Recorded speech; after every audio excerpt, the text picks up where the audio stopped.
نیمبو کی بجائے اپنی انگلیاں کاٹ دی. اسی لیے تو شاعر کہتا ہے کہ حسن یوسف پہ کٹی مصر میں انگشتیں سنا, سر کٹاتے ہیں تیرے نام پہ. مردان عرب نے اپنی گردنیں کٹوا دی. جب کوئی انگلی کاٹتا ہے تو تکلیف ہوتی ہے, مگر قرآن کہتا ہے کہ مصر کی عورتوں کو کوئی تکلیف نہ ہوئی, مصر کی عورتوں کو کوئی تکلیف نہ ہوئی. تو بات یہ ہے کہ جمال یوسفی اس کے سامنے بے حجاب و بے نقاب تھا, جنہیں دیکھ کر ان عورتوں نے اپنے ہوش و حواس کو بیٹھی تھی اور ان کے حسن کے جلووں میں اتنا گم ہو گئی کہ انگلیاں کٹ گئی.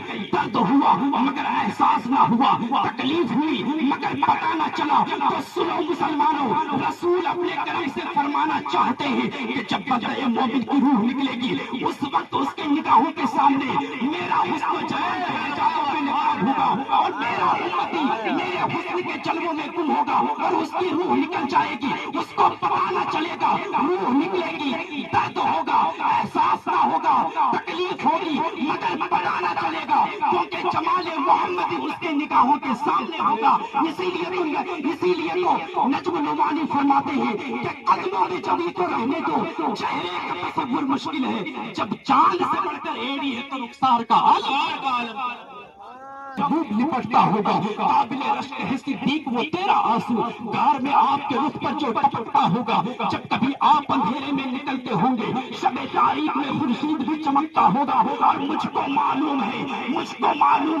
طیبہ سے جدائی کا اثر کہ شام کو شمس بھی روتے ہوئے ڈھلتا ہے. فاطمہ سے جدائی کا غم ہے, نہ حسن حسین سے فرقت کا ملال. ایسے نازک وقت میں اگر نبی کو کوئی غم ہے, کوئی فکر ہے تو اپنی امت کی فکر ہے. پیارے آقا صلی اللہ تعالی روح قبض کرنے لگے تو میرے نبی نے فرمایا, اے ملک الموت, ایسا معلوم ہوتا ہے جیسے میرے سینے پر احد کا پہاڑ آ گیا ہو, ایسا معلوم ہوتا ہے جیسے احد کا پہاڑ آ گیا ہو. ملک الموت نے عرض کیا, سرکار آپ کی روح تو بہت آسانی کے ساتھ قبض کر رہا ہوں, اس لیے کہ آپ تو امام الانبیاء ہیں, آپ نبیوں کے سردار ہیں, اوروں کی روح تو بہت تکلیف کے ساتھ, بہت کٹھن کے ساتھ قبض کرتا ہوں.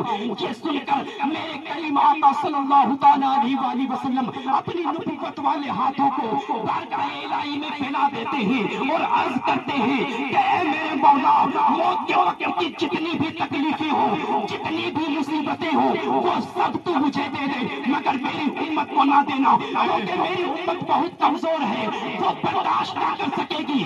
مولا وہ سب مصیبتیں تو مجھے دے دے, لیکن میری امت